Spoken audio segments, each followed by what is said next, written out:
Stanley will soon bar unvaccinated employees from its New York offices, and more than 150 hospital workers in Houston just resigned or were fired for refusing to roll up their sleeves, issues that could become more common as employers deliberate ways to safely reopen workplaces amid flagging vaccination rates. Houston Methodist suspended 178 unvaccinated employees for 2 weeks without pay for refusing to comply with the hospital's vaccine mandate on time. A majority of the employees, 117, then sued in an attempt to overturn the requirement, comparing their treatment to those experimented on by the Nazis and demanding the right for employees to be free to choose whether or not to be vaccinated.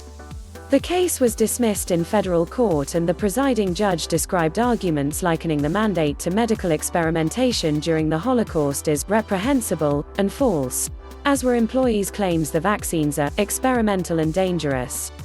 The group has appealed the judgment, which could become an important test case for a mostly untested area of law.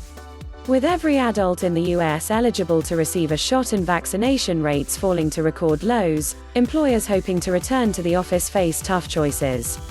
While many are offering incentives, stubbornly high rates of vaccine hesitancy, polls consistently show around 1 in 5 Americans refusing to get the vaccine unless compelled to do so, represent a significant barrier to achieving high levels of vaccination.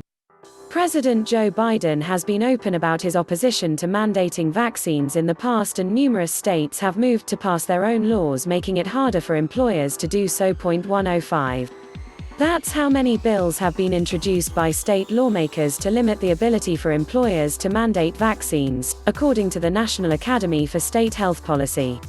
2 have passed state legislatures, in Missouri and New Hampshire, and 6 have been signed by governors, in Indiana, Montana, Texas, Utah and Arkansas, where 2 have been signed.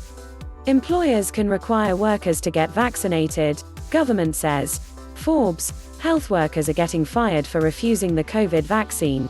Here's why office workers could be, too. Forbes, here are the biggest groups that are still refusing the COVID-19 vaccine. Poll finds. Forbes, full FDA approval of Pfizer's COVID shot could make vaccine mandates more likely. Forbes, full coverage and live updates on the coronavirus.